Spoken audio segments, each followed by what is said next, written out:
অসম গৰিয়া পৰিষদৰ বেনাৰত আমি হিন্দু মুছলিম খ্ৰীষ্টান সকলোকে একোখন ঠাণ্ডাৰ পৰা বাচিবৰ কাৰণে কম্বল দিব পাই আমি নিজকে গৌৰৱ অনুভৱ কৰিছোঁ, সুখ অনুভৱ কৰিছোঁ। আগন্তুক দিনত আপোনালোকৰ সহায় সহযোগিতাত প্ৰতিটো অঞ্চলত আমি দিম বুলি চেষ্টা কৰি আছোঁ। ঠাণ্ডাৰ পৰা ৰক্ষা পোৱাত আমাৰ কৰ্তব্য। মন্ত্ৰী বিধায়কে যি কাম কৰি আছে ভাল কৰিছে, আমি বিৰোধিতা কৰা নাই, কিন্তু মন্ত্ৰীসকলে আজি ইয়াত বিধায়কসকলে যি কম্বল দিব লাগিছে তেওঁলোকে দিয়া নাই বাবে আমি দিবলৈ বাধ্য হৈ গৈছোঁ। আজি আমি ৰাজনীতি কৰিব অহা নাই, আমি অৰাজনৈতিক সংগঠন, আমি সকলোৰ লগত আছোঁ। আমাৰ কংগ্ৰেছ এজিপি বিজেপি কোনো কথা নাই, আমি সকলোৰ লগতে আছোঁ, কিন্তু আমি দুখীয়াৰ লগত প্ৰথমে আছোঁ। আমি প্ৰথম কাৰ্যসূচী আমি কম্বল বিতৰণ কাৰ্যসূচী আমি লৈছোঁ, আমি উৎসাহিত হৈছোঁ, ভাল লাগিছে। গৰীবৰ পৰা আমি দোৱা আৰু আশীৰ্বাদ পাইছোঁ। আৰু আপোনালোকৰ সংবাদ মাধ্যমৰ জৰিয়তে অসমৰ ৰাইজক এটাই কথা জনাব বিচাৰিছোঁ, যদি ঘৰত কিবা কাপোৰ পৰি আছে ঘৰত পেলাই দিব নালাগে, পুখুৰীত পেলাই দিব নালাগে, বস্তিত পেলাই দিব নালাগে, ভালকৈ যতনে ৰাখি গৰীব মানুহ আহিলে তেওঁলোকক দিবৰ কাৰণে অনুৰোধ জনাইছোঁ। মই আজি সদৌ অসম গৰিয়া যুৱ পৰিষদ আৰু আপোনাৰ কামৰূপ জিলাৰ সমিতিৰ উদ্যোগত গৰম কাপোৰ কম্বল ইয়াতে বিতৰণ কৰিছে। তাত তেখেতসকলে মোক নিমন্ত্ৰণ কৰিলে আৰু ভাল লাগিল অনুষ্ঠানটো। দুখীয়া মানুহক বস্ত্ৰ দান কৰাটো অত্যন্ত ভাল কাম আৰু এই অনুষ্ঠানত ভাল লাগিল। আৰু অনাগত দিনত সংগঠনটোৱে যাতে অসমৰ ৰাইজৰ হৈ সকলোকে মই উৎসাহ জনালোঁ আৰু তেওঁক ধন্যবাদো জনাইছোঁ। প্ৰায় 400মান ব্যক্তিক আপোনাৰ কম্বল বিতৰণ কৰিব। মই মাত্ৰ 30-40গৰাকী দিম, বাকীখিনি তেখেতসকলে আপোনাৰ পৰৱৰ্তী সময়ত আপোনাৰ বিতৰণ কৰিব। ইছলাম ধৰ্মাৱলম্বী ব্যক্তিসকল য'ত আমি জান্নাতৰ টুকুৰা বুলি কওঁ মছজিদটো যাতে আপোনাৰ বিতৰ্কিত নহয়, মছজিদটো আপোনাৰ ম্যাদী পত্ৰৰ ঠাইখিনি মানে আপোনাৰ বিতৰ্কিত মানে নহয়, তাৰ বাবে আপোনাৰ মই সকলো ইছলাম ধৰ্মৰ ব্যক্তিকে অনুৰোধ জনাইছোঁ যাতে ম্যাদী পত্ৰৰ মাটি কিনি কেনে যাতে মছজিদটো বনায়।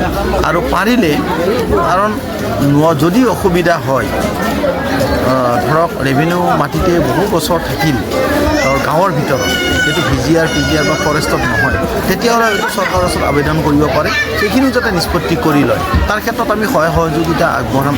কাৰণ বিবাদিত মাটিত যদি মছজিদ এটা হয়, তাত নটিচ যায়, তেতিয়াহ'লে আমাৰো অলপ মানে মনত কষ্ট হয়। কাৰণ ইছলামটো এনেকুৱাও নহয়, ইমান কমজোৰ নহয় য'ত মছজিদ এটাও আমাৰ ইছলাম ধৰ্মাৱলম্বী ব্যক্তিসকলে বনাব নোৱাৰে নেকি।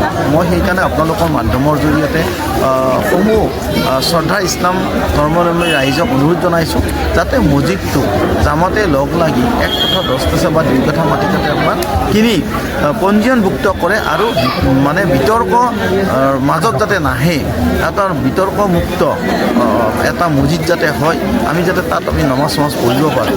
কাৰণ বিতৰ্ক হ'লে সেই মছজিদত নমাজ পঢ়িলেও কিন্তু নমাজটো নহ'ব।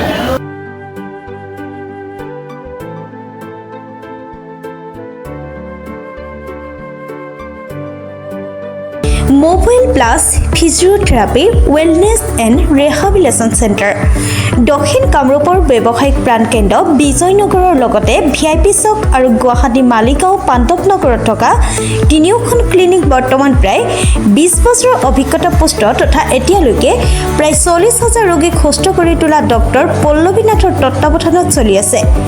এই ফিজিঅ'থেৰাপি চেণ্টাৰ তিনিটাত বৰ্তমান অভিজ্ঞ ডক্টৰৰ দ্বাৰা যিকোনো জটিল ফিজিঅ'থেৰাপি চিকিৎসাৰ লগতে যিকোনো ৰোগীৰ ঘৰলৈ গৈ চিকিৎসা সেৱাৰ সুব্যৱস্থাও ৰাখিছে। আমাৰ ঠিকনা mobile plus physiotherapy wellness and rehabilitation centre, opposite Uparshali Bijoynagar SBI branch. আমাৰ VIP চকৰ ঠিকনাটো হ'ল VIP চক near VIP bus stop, Borjhar, Guwahati. আমাৰ মালিগাঁও ঠিকনাটো হ'ল চেলাছ 360 physiotherapy and rehabilitation centre, Maligaon Pandavnagar, Guwahati 12। আমাৰ যোগাযোগ নম্বৰ হৈছে 8011744696।